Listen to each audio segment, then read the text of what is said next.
Wondering how this is going to work out. I can't seem to. I'm using the phone right now, folks, so I'm like trying to figure out a way to get it so. Well, we could do that. Just kind of lean in. How are we doing? It's Monday night. We dropped a video today. We're outside on the porch. There's a cat right there. There's going to be more cats later.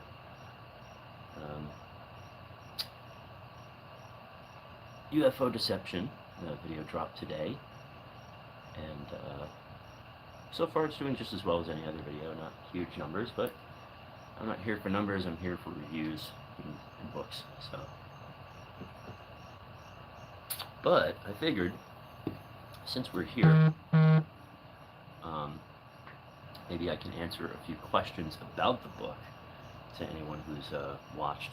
Because for those of you that haven't watched the review, it's not a review, really. What I do is I read the final chapter of the book, so the conclusion that Father Spirit wrote, which kind of summarizes the thesis of the book. And so some may say it's kind of a cop-out, but really he didn't say anything in there that I could have said better. That's, pardon me, for certain. So that's what that is. That's what this is. And maybe I can get the light a little bit more. I don't know. This is weird. Yeah. The chair used to be a little further that way, so kind of in the shadows. Hello, John. Hello, Mark. How we doing tonight? Little Monday night libation, celebration, musations. So, good evening, John. Hello, hello, hello. It's been a while since I've, you know what, come to think of it, I don't think I've ever live streamed from my phone before. So that's a thing. Good to hear, Mark. Good to hear. And we're all blessed to be here, aren't we? I always, people ask me how I'm doing, and my most common response is better than I deserve. And I'm not just saying that to be cute. So, well, here comes little Hitler cat. There's a reason behind that name. See, he was walking on that paw earlier today. I guess it's getting better. He's got an injured front right paw. It's a first for everything you say.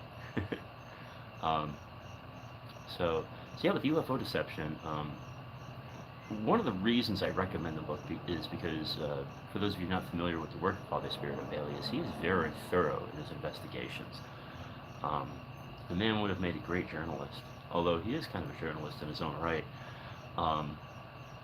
When we did the review for Orthodoxy in the Kingdom of Satan, which is another one of his books, probably one of his finest, a spiritual successor to Orthodoxy and the Religion of the Future by Father Seraphim Rose, of blessed memory.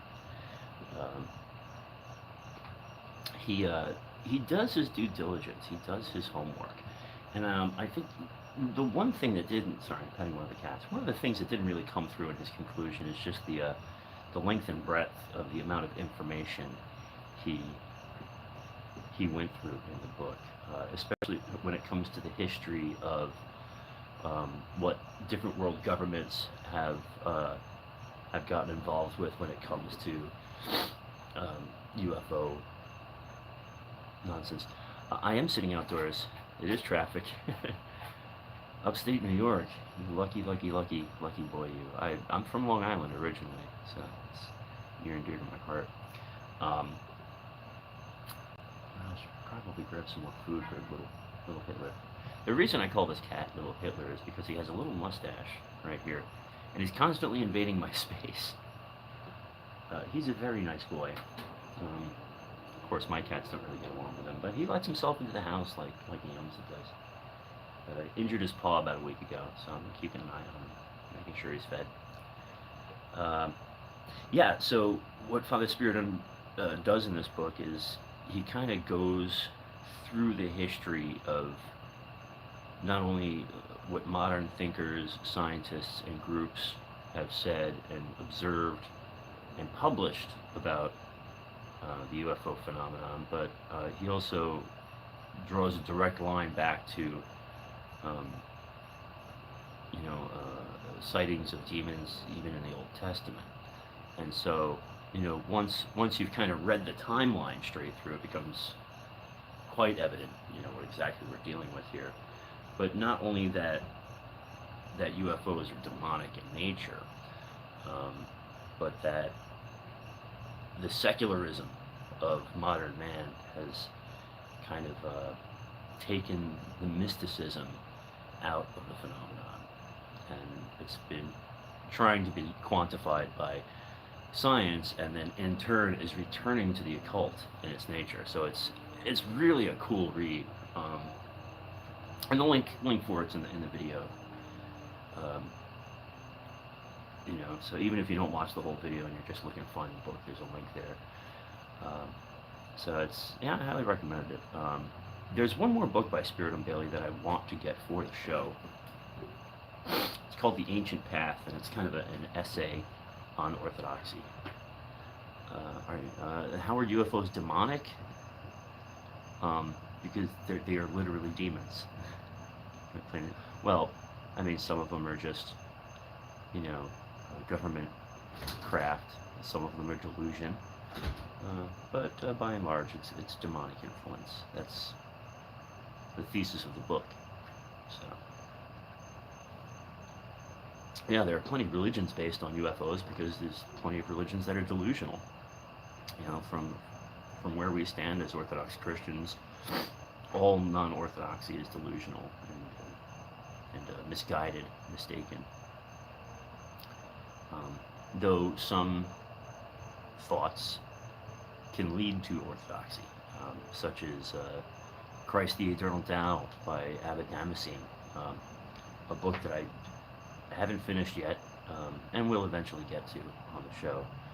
It's one of those books that actually I loan out a bit to other people, and it kind of makes its way back. So, but yeah, I mean, I could sit here and read you the book, but we'd be here all night, and then you wouldn't go buy the book and read it for yourself and have it on hand to reference. So, yeah, go get that book. What else is new? A friend of mine, an acquaintance friend, came down the other day from Raleigh to attend Vespers here at St. Basil's, and I was able to return to him a couple books that I had borrowed for a review ages ago, which was one of the volumes of the Synaxarion and one volume of the Lives of the Saints. And he brought me a box of just odds and ends, and a couple of really cool treasures in there that I'm hoping to put on the show. One is a copy of the Divine Liturgy in parallel English and Slavonic, published in 1934 by the Russian Orthodox Church here in North America. Of course, at that point, there was no ROCOR, there was no OCA, it was just the Russian Church. And the pluralistic patriarchates in America hadn't really started to flourish yet. We were still a Russian mission that was admitting outside patriarchates at the time. So that's really cool. That's quite a treasure. A Panikhida book from the 1950s, which has some pretty cool stuff in it that I guess is tradition that's kind of fallen by the wayside. Apparently the Panikhida service, not the funeral, but the Panikhida, was usually served in the evening. There's directions in there for when candles should be held and when they should be extinguished. It's pretty cool. See David Aaron's very recent video, Reputation of the Aliens. Ooh, I'll have to look that one up. What was that other comment? Sorry, if I don't read the comments quick enough, they fade out, so sorry. Ooh, this is really annoying. I'm trying to balance my phone on a Zippo lighter. This is really not working out too well. I don't even know what side of the phone my camera's on right now. This side? Yes, this side. Okay. You know what? Let's go inside for a minute, because I'm starting to be a little toasty here. Maybe we can even go into the old cave. Oh, well, here. I wonder, can I turn my camera on real quick? Oh, well, that was cool, but not what I wanted. Oh, there we go. So that's a little Hitler cat. What are you doing, buddy? Hey. Oh, yeah. See, he's a sweet boy. Yes, he is. He's a sweet, sweet boy. Yeah, he is. Yeah. So let's go into the office and have a little chat about some books and show you some things. Hey, Mama Cat. Panakita from Greek, literally, yeah, all-nighter. Yes, you're right, John. And it's one of the things that they mention in the book. So what I'm going to do here is I'm going to try to get this sucker up on a tripod, and and then maybe we can do this all proper like. Oh, you know what? I left. See, I have a tripod here, but as you can see, the clip is not on it. Of course, at this point, I could probably just balance this thing on my computer here. And oh yeah, that's kind of like not ideal.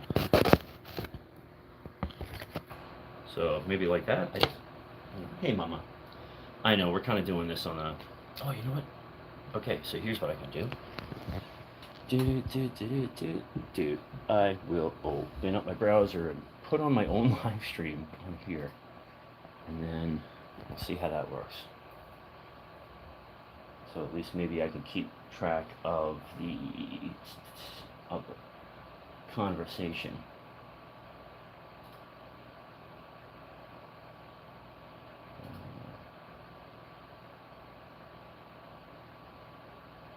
Let's see if it loads. Okay, so check this out. So we're actually still outside in the stream, so that's the lag. So that's interesting. But anyway, so let's do this. Just kind of have that there. So yeah, so the Panakita book. Oh man, I really wish I had thought to do this with a regular camera. Let me grab that Panakita book quick.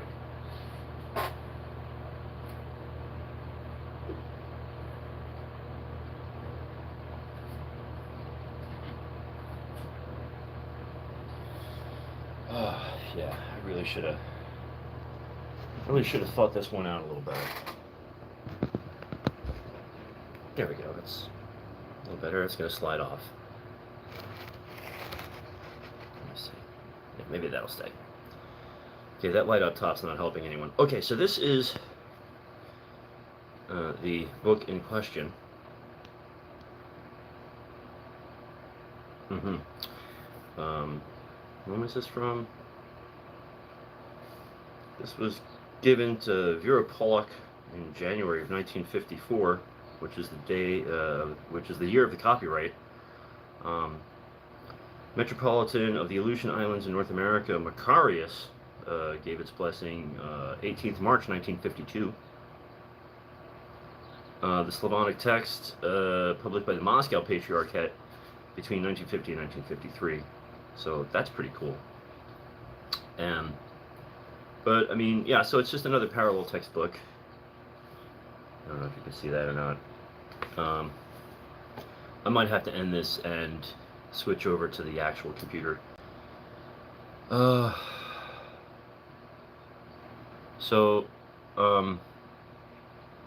Yeah, let's do that, and I'll see you all back in just a moment.